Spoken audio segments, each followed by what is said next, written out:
Hi guys! This is Leah. Welcome back to my channel. Good morning, good afternoon, good evening. So today, ang gagawin natin is we are going to be doing wall decor, DIY wall decor. Kasi ito na yung last step natin for our room makeover. Ito yung first episode natin for the room makeover. And ayan, ito na kasi yung kwarto ko. Wala pa siyang nakasabit dyan sa wall na yan. So sabi ko, sobrang dull ng wall. So kailangan ko talagang gumawa ng wall decor.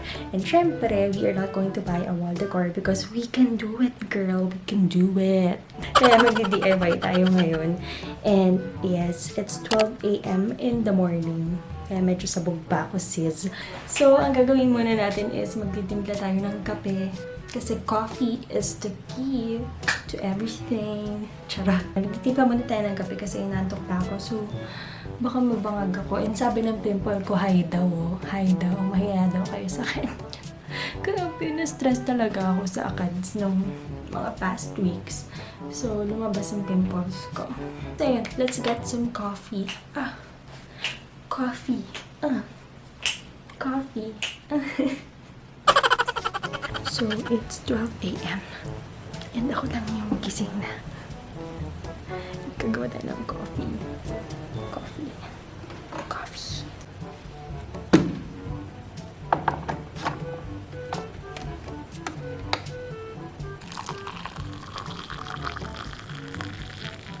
Now that we finally have our coffee, start na tayo. Ano ba yan? Ang baboy ko naman. Let's start this video. Let's start.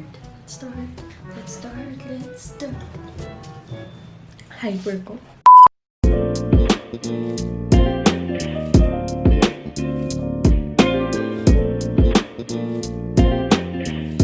So, hi guys! So, ayun nga, yesterday, it's not yesterday, kaninang umaga, like 12 a.m., I actually tried to film this already. Pero, ayun nga yung nangyari. We had some technical problems and wala akong ibang materials na nasa taas during that time. So, I cannot go down to get some materials pa. So, I'm going to reshoot it na lang today. And ayun nga, as I've said earlier, we are going to do a DIY kasi this is going to be for my room makeover. This is actually part of my room makeover. Like, parang ka-series siya ng room makeover ko. And, ang gagawin natin na DIY today is this scroll kind of thing na may painting. And then, the other one is going to be line art. Dalawang line art yung gagawin natin. And then, this one is lang yung scroll thing. And this is actually, ito na yung pinaka final touch of my room makeover. Like, ito na lang yung iniintay ko para ma-reveal yung room ko sa inyo. And I think, pinakauna ko muna ilalabas to. So, ayun, let's start na kasi ang haba na ng intro ko and pinakita ko pa sa inyo yung mga nangyari kagabi. Let's proceed! So, for this first DIY, ang gagawin muna natin is the scroll painting. Yeah, painting on a scroll. Yes. So, itong tela na to, it's actually on my haul din. Nabili ko siya ng malakihan and then we just cut it off and then tinistas lang yung gilid and then we put lang itong scroll din na nakita ako dito lang sa bahay. So, I didn't have to spend for it. And itong mga scroll na to, nakita ko may mga nagbebenta rin ito on Instagram, Facebook, Shopee, and ang daming nagbebenta ng mga ganyan. Pero it's so pricey. And, di ba, kung kaya naman natin gawin, tayo na lang gagawa. So, ayun. Mag-start na tayo. So, this one, ang gagamitin ko ditong medium is acrylic. One of the acrylics that I'm using is Pebeo.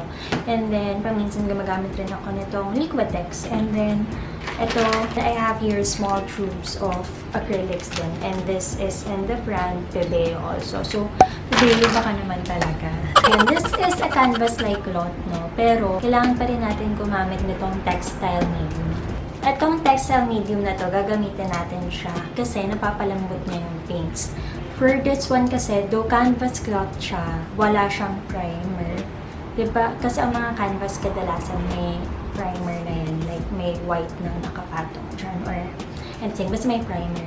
So, This one, wala. So, we are going to be needing a textile medium, and ang textile medium, ginagamit siya kapag magpe-paint kasi cloth. So, kung napapansin nyo, kunwari magpe-paint kayo sa mga tote bags, diba, tumitigas yung paints. So, hindi siya washable.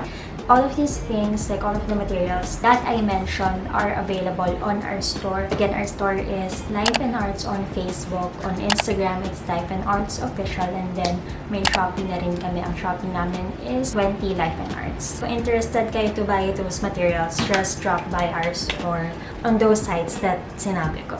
Yeah. And of course, the last thing that we're going to need is this water, sausawan, and then brush. Okay. So, ang subject ko dito sa ano na to is parang mga mountains. Eh.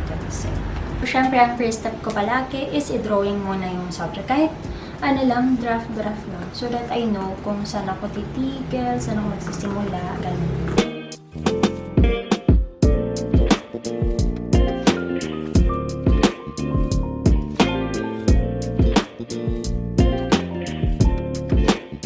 Ang gagawin natin dito is parang isang color lang siya, pero different shades. Shades. Ang gagamitin natin for this one is red and brown. The brown that I'm using is burnt sienna. Favorite ko tong brown na to. Medyo reddish brown siya. By the way, nakalimutan ko palang sabihin na tinaypan ko na siya, itong gilid na to. Kasi I wanted to have like a border. Gusto ko medyo may border. Don't forget to add the textile medium.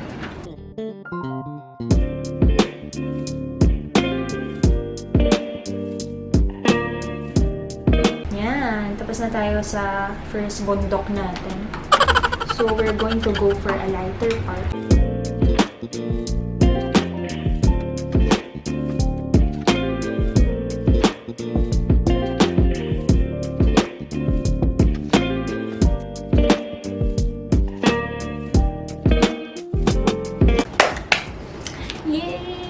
Finally, dito na tayo sa pinakataas, and ang pinakataas na color na ang gusto ko sa pinakataas, color white lang para kita pa din.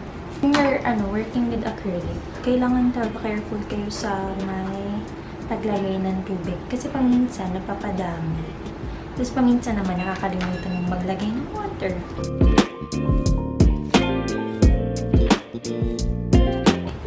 Our first DIY is done. Okay, moving on to our second DIY.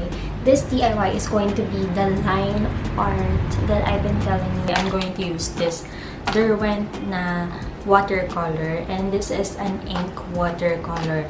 Pag ink watercolor, mas makapal yung paints na binibigay niya compared to the normal watercolor. So, kung gusto mo makapal, and then, ang gusto ko kasi parang full coverage. Parang kung sa foundation, full coverage yung binibigay. Kung ganun yung gusto mo na kind of watercolor, I suggest that you buy this ink na watercolor by Derwent. And this is also available in our store. Again, our store is Life and Arts on Facebook, on Instagram, Life and Arts Official, and then on Shopee 20 Life and Arts. Then we are also gonna be needing pens kasi nga line art siya. Ayoko nang gumamit ng maliit na brush kasi delikado. So sabi ko, pen na lang gagamitin. So the one that I'm using is this calligraphy pen by the Art Line, and it is 2.0.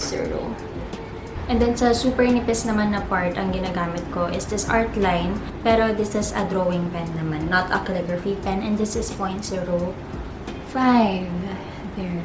And then, lastly, ang brush na gagamitin natin, isa lang, kasi madali lang naman gagawin natin.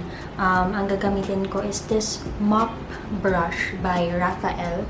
And this one, itong brush na to, super nag-hold siya ng maraming water. So, hindi mo kailangan magsaw-saw ng magsasaw.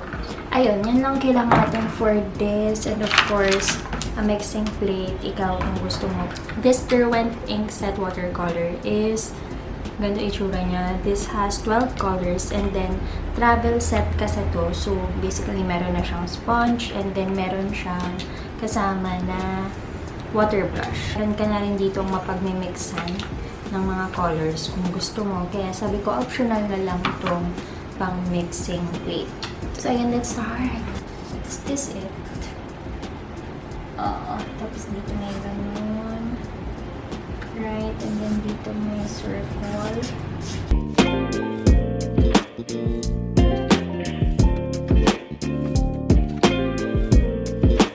The watercolor paper that I'm using is from Magnai.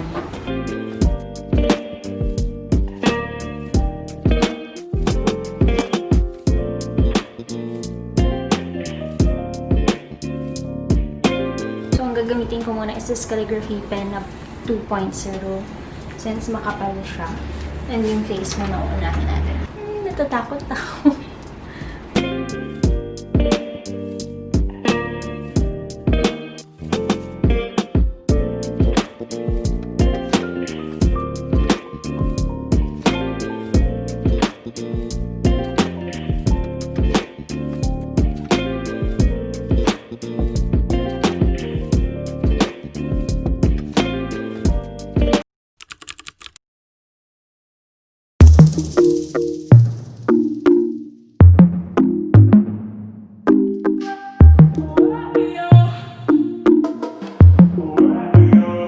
So again, that is all for this video. If you like this video, please give it a thumbs up. And if you want to be part of my journey in life, please click the subscribe button na rin. I'm gonna see you guys on my next video. I love you. Bye!